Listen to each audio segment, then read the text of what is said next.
రాంప్రసాద్ గారు, ఇవాళ 2 రకాల ఇన్వెస్ట్‌మెంట్‌లకి సంబంధించి నాకు పూర్తి క్లారిటీ రావాలి. ఎందుకంటే స్టాక్ మార్కెట్స్‌కి సంబంధించిన స్టాక్ మార్కెట్ ఎక్స్‌పర్ట్స్ ఏం చెప్తారంటే, స్టాక్ మార్కెట్‌లో ఇన్వెస్ట్‌మెంట్ పెట్టడానికి మించిన వేరొక ఇన్వెస్ట్‌మెంట్ లేదు అని వాళ్ళు దాని గురించి చెప్తారు. మ్యూచువల్ ఫండ్ అడ్వైజర్లు ఏం చెప్తారంటే, మ్యూచువల్ ఫండ్స్‌లో వచ్చినంత హై రిటర్న్స్ వేరే ఇన్వెస్ట్‌మెంట్ ప్లాన్‌లో దేంట్లోనూ రాదని చెప్తారు. సో, ఎవరి మాట నమ్మాలి? యాజ్ ఏ సర్టిఫైడ్ ఫైనాన్షియల్ ప్లానర్‌గా మీరు దీనికి ఎటువంటి క్లారిటీ ఇస్తారు? సార్, మీరు అడిగిన ప్రశ్నకి ఇప్పుడు ఎలా ఉంటుందంటే, ఇప్పుడు మ్యూచువల్ ఫండ్ డిస్ట్రిబ్యూటర్స్ అనే వ్యక్తి డెఫినెట్గా డిస్ట్రిబ్యూషన్ గురించి, ఫండ్స్ గురించి గొప్పగా చెప్పుకోవాల్సి వస్తుంది. ఎందుకంటే is bin trained on mutual funds, right? దాని గురించి తెలుస్తుంది.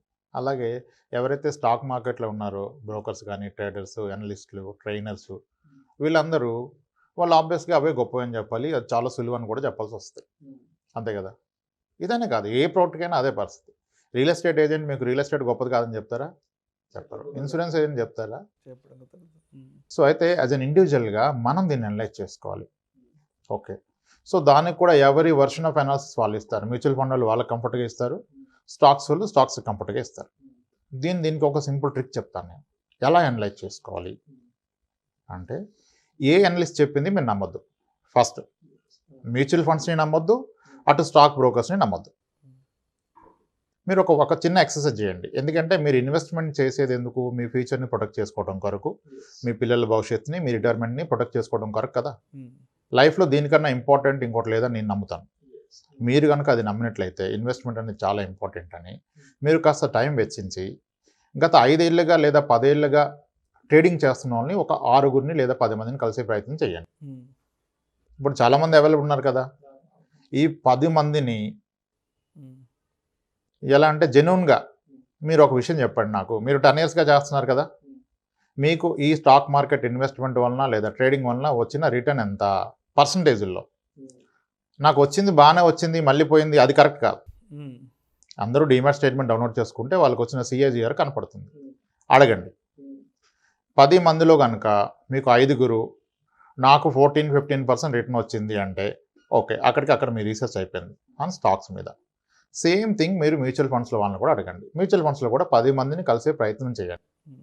ఎవరు? 5 ఏళ్ళ నుంచి 10 ఏళ్ళ మధ్యలో ఇన్వెస్ట్మెంట్ చేసిన వాళ్ళని మ్యూచువల్ ఫండ్స్. మరి కాస్త ఇబ్బంది అయినా మీరు చేయాల్సిందే. ఇన్వెస్ట్మెంట్ కన్నా ముందు మీరు పెట్టాల్సిన డబ్బు కన్నా ముందు టైం పెట్టాలి కదా. వీళ్ళని కూడా 10 మందిని పట్టుకొని అడగండి. ఈ 10 మందిలో 10 ఇయర్స్ ఇన్వెస్ట్ చేస్తే మీకు ఎంత వచ్చింది, ఏమన్నా లాస్ వచ్చిందా, ఎంత లాస్ వచ్చిందని అడగండి. సో 10 ఇయర్స్గా కనుక మీరు చూసినట్లయితే మ్యూచువల్ ఫండ్ ఇండస్ట్రీలో 272 యాక్టివ్ స్కీమ్స్ ఉన్నాయి ఈక్విటీ ఫండ్స్లో 10 ఇయర్స్ యావరేజ్లో. దీంట్లో అన్ని ఫండ్స్ యొక్క average return 16.97. All category, small, mid and large, thematic, sectorial అన్నీ కలిపితే వచ్చింది 16.97% 10 years average.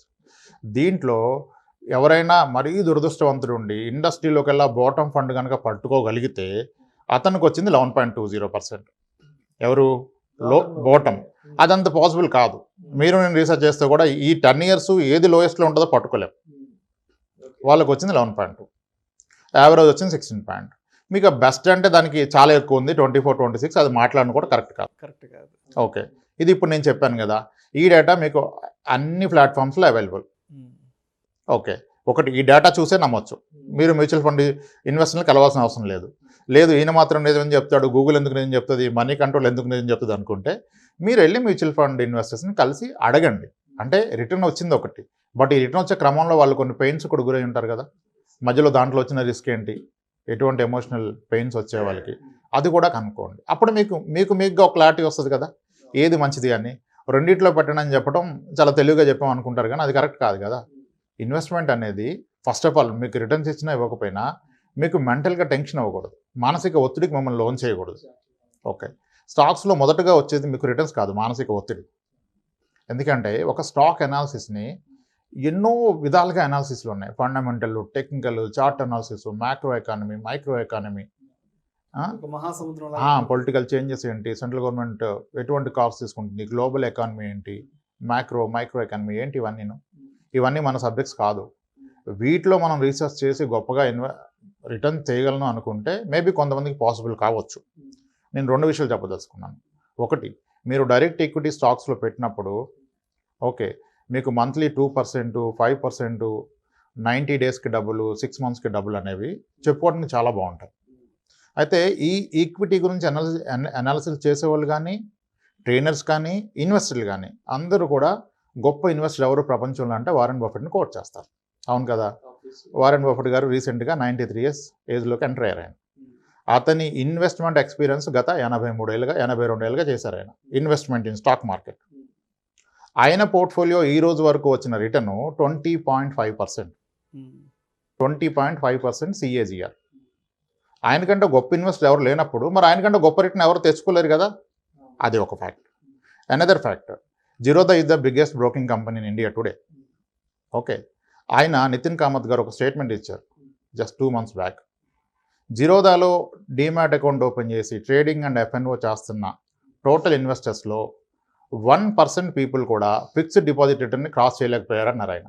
Fixed deposit 3 years తర్వాత 3 yearsగా ట్రేడింగ్ అండ్ ఇన్వెస్ట్మెంట్ చేస్తున్న వాళ్ళు 1%, నాట్ ఈవెన్ 1% ఇన్వెస్టర్స్ కూడా 3 yearsలో ఫిక్స్డ్ డిపాజిట్లో వచ్చిన రిటర్న్ అంటే 5.35ని ఆ రిటర్న్ కూడా జనరేట్ చేయలేదని చెప్పారు. ఎందుకంటే ఆయన దగ్గర ఉన్న డేటా ఎవరి దగ్గర లేదు. ఆయనకంటే బెటర్ జడ్జ్ ఎవరు ఉంటారు. కానీ ఈ విషయం చెప్పుకోవడానికి ఎవరికి నచ్చదు. ఎవరికి ఈ విషయం నచ్చదు. దీన్ని ఎవరు స్టేటస్లో పెట్టరు, దీన్ని ఫార్వర్డ్ చేయరు. ఓకే, ఎందుకంటే మనకి ఎప్పుడూ ఒక ఎక్సైట్మెంట్ కావాలి. స్టాక్ అనేది డెఫినెట్గా ఎక్సైట్మెంట్ ఇస్తుంది. అంటే స్టాక్లో పెడితే డబ్బులు పోతాయని చెప్పను నేను. మీరు కనుక ఫుల్ టైమర్ అయి ఉండి దాని మీద కూర్చుంటే డెఫినెట్గా మీరు మంచి రిటర్న్స్ జనరేట్ చేసే అవకాశం ఉంటుంది. కానీ ఈరోజు స్టాక్ మార్కెట్లో పెట్టేవాళ్ళు ఎంతమంది ఫుల్ టైమర్స్ ఉన్నారు. ఇప్పుడు ఎవరి వృత్తిలో వాళ్ళకి ప్రావీణ్యం ఉంటుంది కదా.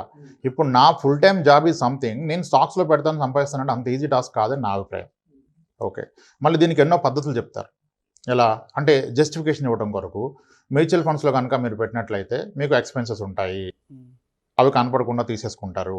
ఎస్, మ్యూచువల్ ఫండ్ చాలా క్లియర్గా టోటల్ ఎక్స్పెన్స్ రేషియో డిఫైన్ చేస్తారు. ఒక ఈక్విటీ మ్యూచువల్ ఫండ్కి as per SEBI regulation highest expenses ratio 3%. And చాలా మంచి రూల్స్ ఎలా ఉంటాయంటే ఇన్వెస్టర్ ఫేవర్గా ఒక మ్యూచువల్ ఫండ్ ఈక్విటీ స్కీమ్లో కనుక AUM asset under management 7,000 crores cross అయినట్లయితే దాని TER has to total expenses ratio has to come below 2%. Mutual fund మీద అందరూ TER మాట్లాడుతున్నారు. ఎందుకు ఈ TER మీరు అదర్ అసెట్స్కి మీరు అప్లై చేయరు? ఇన్సూరెన్స్లో మాట్లాడగలరు ఎవరన్నా మీకు ఎంత TER అని? మ్యూచువల్ ఫండ్కి వస్తే దీని మీద పెద్ద బజ్, డైరెక్టా రెగ్యులరా, ఎంత డిఫరెన్స్. దీనికి TER ఎక్కువ ఉంది, దీనికి TER తక్కువ ఉంది. TER ఎక్కువ తక్కువ ఇన్వెస్టర్కి ఎందుకండి? నీకు ఎక్కువ రిటర్న్ వచ్చిన ఫండ్ మీరు తీసుకోవాలి, కానీ TER తక్కువ ఉన్న ఫండ్ మీకు ఎందుకు? ఇప్పుడు నాకు కూడా కొంతమంది వస్తారు, నేను ఒక బ్లూ చిప్ ఫండ్ ఇస్తే సార్ దీనికంటే ఆ బ్లూ చిప్ ఫండ్ తక్కువ ఉంది కానీ సార్ ఎక్స్పెన్స్ రేషియో, మీరు ఎందుకంటే ఇది ఇస్తున్నారంటారు. సార్ దాని ఎక్స్పెన్స్ రేషియో తక్కువ ఉంది, నేను ఒప్పుకుంటాను. కానీ గత 10 ఏళ్ళుగా కానీ 8 ఏళ్ళుగా కానీ 3 ఏళ్ళుగా కానీ రిటర్న్ చూస్తే దానికంటే ఇది 2% ఎక్కువ ఇచ్చింది. మీకు TER తక్కువ ఉండి రిటర్న్ తక్కువ ఇస్తే మీరు హ్యాపీనా? మన చేతిలోకి వచ్చేది అది కదా మనకు కావాల్సింది. అది కదా మనకు కావాల్సింది. ఈ ఎక్స్పెన్సెస్ రేషియో ఒక ట్రాప్లో పడద్దు. ఎక్స్పెన్స్ రేషియో ఒక ట్రాప్లో పడద్దు. అయితే ఇంకా ఒక స్టెప్ ముందుకేసి ప్రతి మ్యూచువల్ ఫండ్ కూడా మీరు గూగుల్ చేసినట్లయితే మనీ కంట్రోల్కి వెళ్తే వాడు హోల్డ్ చేస్తున్న స్టాక్స్ అన్నీ మీకు కనపడతాయి. సో ఒక స్టాక్ ఇన్వెస్టర్ చాలా క్లవర్గా ఈ మ్యూచువల్ ఫండ్ హోల్డ్ చేస్తున్న స్టాక్స్ని కొన్నిటిని తీసుకొని ఆయన కూడా ఇన్వెస్ట్ చేయొచ్చు, విచ్ ఈజ్ సేఫ్. కానీ ఇది మీరు తీసుకొని ఈరోజు ఇన్వెస్ట్ చేశారు, రేపైనా ఆ స్టాక్ అమ్మేస్తాడు, మళ్ళీ మీకు ఎవరు ఇన్ఫార్మ్ చేస్తారు? ఈ స్టాక్ నేను అమ్మేసని చెప్తాడు ఆయన, మీకు మెసేజ్ మెయిల్ పంపిస్తారా? పంపరు కదా. అండ్ సరే నేను అది కూడా కరెక్ట్ అనుకుందాం. మరి ఇప్పుడు నెలకు 2,000 SIP పెట్టే వ్యక్తి లేదా 5,000 పెట్టే SIP పెట్టే వ్యక్తి ఒక Eicher motor share, MRF share కొనగలరా? ఈక్విటీ మ్యూచువల్ ఫండ్లో కనపడుతుంది. TCS, ఇన్ఫోసిస్, ICICI, HDFC అన్నీ ఉన్నాయి. మరి ఏ స్టాక్ కొనగలరైనా ఈయన దగ్గర ఉన్న అమౌంట్కి? ఇతను నెలకు పెట్టేది 10,000, ఏ స్టాక్ కొనగలడు? అన్నీ కొనలేరు కదా. అయితే ఇవన్నీ కొన్నందుకు నా కాస్ట్ వెళ్ళిపోతుంది 2% అంటే ఇంకా మనం వాళ్ళకి హెల్ప్ చేయలేం. 2%లో కాస్టే కాదు, మీరు టైం సేవ్ అవుతుంది కదా. మీరు అంత అనాలిసిస్ ఎప్పుడు చేయగలుగుతారు? రోజు టైం స్పెండ్ చేయాలి. మీరు ఫుల్ టైమర్ అయితే నో డౌట్ అండి డైరెక్ట్ ఈక్విటీలో వచ్చే రిటర్న్ ఇంకెక్కడ రాదండి. ఉన్న అసెట్ క్లాస్లో మీరు ఫుల్ టైమర్ ఉండాలి, మీ దగ్గర స్కిల్ సెట్ ఉండాలి, మీరు టైం స్పెండ్ చేయగలగాలి. సో ఇప్పుడు మీకు కొంచెం టైం వెసులుబాటు ఉండొచ్చు ప్రస్తుత పరిస్థితుల్లో, వర్క్ ఫ్రమ్ హోమ్ అయ్యేదో దానివల్ల. రేపటి రోజు మీకు డైలీ 6 hours 3 hours టైం దొరుకుతుందా? ఎవ్రీడే నైట్ 2 hours మీరు మార్కెట్ అనలైజ్ చేయగలుగుతారా? అండ్ ఇంకోటి, ఇప్పుడు మ్యూచువల్ ఫండ్లో ఒక వ్యక్తి ఎంటర్ అయ్యారు, రేపు మార్కెట్ వర్స్ట్గా ఉందండి, స్టాక్ మార్కెట్ 55% చాలాసార్లు పడింది హిస్టరీలో. రేపు అది జరిగింది అనుకోండి, ఒక్క రోజులో 7-8% పడిపోయింది అనుకోండి, మ్యూచువల్ ఫండ్లో ఆ రోజు కూడా మీరు ఎగ్జిట్ కొట్టేయచ్చు, రిడెంప్షన్ కొట్టచ్చు. ఇప్పుడు కొన్ని స్టాక్స్ ఉన్నాయి విపరీతంగా ర్యాలీ అయినాయి, మనం చెప్పుకోవడానికి చాలా స్టాక్స్ కోట్ చేస్తాం. 20% CAGR ఇచ్చిన స్టాక్స్, HDFC కానీ ఏషియన్ పెయింట్స్ కానీ, దానికంటే ఎక్కువ రిటర్న్ ఇచ్చిన మ్యూచువల్ ఫండ్స్ ఉన్నాయి మీరు కోట్ చేసుకోవాలనుకుంటే. అలానే కొన్ని స్టాక్స్ విపరీతంగా పెరిగి అక్కడి నుంచి లోయర్ సర్క్యూట్ కొట్టేస్తే మీకు ఎగ్జిటే లేదు కదా. బాగా పెరుగుతుంది 200% ఇచ్చిందని మీరు ఎంటర్ అయిపోయారు, మీరు ఎంటర్ అయ్యాక ఇంకొక 100% ఇచ్చింది, 400% రిటర్న్ వచ్చింది, బట్ ఆ రోజు ఎగ్జిట్ లేదే. ఎస్ బ్యాంక్ 100 నుంచి 8 రూపీస్కి వస్తే ఎవరైనా చేయగలిగాం, కనీసం ఎగ్జిట్ కొట్టలేకపోయాం. DHFL అదే జరిగింది, IL&FS జరిగింది. సో లోయర్ సర్క్యూట్ అని ఒకటి ఉంది కదా, అది పడుతున్నప్పుడు అలోక్ ఇండస్ట్రీస్ కానీ రుచి సోయా కానీ ఇలా చూస్తూ ఉన్నారు ఇన్వెస్టర్లు. ఇలా చూస్తూ ఉండాలి, మీరేం చేయలేరు. మీ పేపర్ మీద 1 crore ఉన్నా అది 3 లక్షల వరకు కూడా మీరు కనీసం దాన్ని ముట్టుకోలేరు. అట్లీస్ట్ మ్యూచువల్ ఫండ్లో మీకు ఆ రిస్క్ లేదు కదా. పన్నివ్వండి, మార్కెట్ 8% పడింది నేడే, ఎస్ పాసిబుల్. మీ మ్యూచువల్ ఫండ్ కూడా 9% పడిపోయింది, రిమైనింగ్ 92% అయితే మీరు తీసుకోవచ్చు. మీరు ఒక స్టాక్ తీసుకుంటే అది చేసుకోలేరు. అండ్ స్టాక్స్ పికింగ్ కూడా yes there is a way to protect your wealth even in picking stocks. మీరు ఎలా చేయాలి, అట్లీస్ట్ మినిమం 3 సెక్టార్స్ హోల్డ్ చేయాలండి. వాటిలో ABC అంటారు, ఆటోమొబైల్, బ్యాంకింగ్ అండ్ కన్జంప్షన్. ఎందుకంటే ఎకానమీలో కీ రోల్ ప్లే చేస్తాయి. ఈ 3 సెక్టార్స్లో మీ ఇన్వెస్ట్మెంట్ ఉండాలి. సెక్టార్లో ఇన్వెస్ట్మెంట్ ఉండాలి కదా అని చెప్పేసి బ్యాంకింగ్లో HDFC, కన్జంప్షన్లో ITC, ఆటోమొబైల్లో నేను టాటా తీసుకుంటుంటే కాదు. విత్ ఇన్ ప్రతి సెక్టార్లో కూడా మీకు మినిమం 5 స్టాక్స్ హోల్డ్ చేయగలగాలి మీరు. అంటే 15 స్టాక్స్ పోర్ట్ఫోలియో అయిపోయింది. అండ్ ఏ ఒక్క సింగిల్ స్టాక్కి కూడా మీరు దాంట్లో మీ ఓవరాల్ పోర్ట్ఫోలియోలో 10%కి మించి వెయిటేజ్ ఇవ్వద్దు. అండ్ వెయిటేజ్ కూడా, ఇప్పుడు నేను 15 స్టాక్లు పిక్ చేసుకున్నాను, ఒక stock with in a month నాకు 20% రిటర్న్ చేసింది, పాసిబుల్. అలా అని చెప్పి మిగిలిన డబ్బు అక్కడ మూవ్ చేయొద్దు. యాక్చువల్గా మీరు దాన్ని కడౌన్ చేసి వీటిలోకి రావాలి. దాని వెయిటేజ్ పెరిగితే దాన్ని కడౌన్ ట్రిమ్ చేసి ఈ లో పర్ఫార్మెన్స్ ఇస్తున్న వాటిలోకి రావాలి. ఓకే, సో ఈ ప్రాసెస్ అంతా చేస్తే మీరు కూడా 30 స్టాక్స్ హోల్డ్ చేస్తారు కదా. ఆ 30-40 స్టాక్స్ ఏదో మ్యూచువల్ ఫండ్ అయినా ఫుల్ టైం రీసెర్చ్ చేసి ఒక టీం పనిచేసి మీకు వరకు హోల్డ్ చేసి, మీకు అదే చెప్పాను ఇప్పుడు 20 years return in the entire mutual fund industry 16-17% కనపడ్డప్పుడు, వరస్ట్ పర్ఫార్మింగ్ ఫండ్ 11 ఇచ్చినప్పుడు, బాటమ్ పర్ఫార్మింగ్ ఇచ్చినప్పుడు ఇంకా మనకు టెన్షన్ ఏంటి? Why are worried about 2%? Right కదా. సో ఫుల్ టైమర్ ఉంటే ఖచ్చితంగా స్టాక్స్లో మీరు పెట్టుకోండి. నాకు వేరే పని ఏమీ లేదు, నా ఫుల్ టైం ఇది, నేను ట్రైనింగ్స్ అటెండ్ అయ్యాను, నా దగ్గర నాలెడ్జ్ ఉందంటే ఎస్, మీరు డైరెక్ట్ ఈక్విటీ స్టాక్స్కి వెళ్ళండి, మీరు క్రియేట్ చేయగలుగుతారు. కానీ మీరు ఇంకొక ఫుల్ టైం జాబ్ చేస్తూ పార్ట్ టైం ఇది చేస్తానండి, నేను నేర్చుకుంటానంటే అదంతా ఈజీ కాదని నా అభిప్రాయం అండి. Thank you so much Ramprasad గారు. స్టాక్స్ వర్సెస్ మ్యూచువల్ ఫండ్స్కి సంబంధించిన అపోహలకు సంబంధించి ఒక డీటెయిల్ క్లారిటీ ఇచ్చారు. Thank you so much. Right, thanks.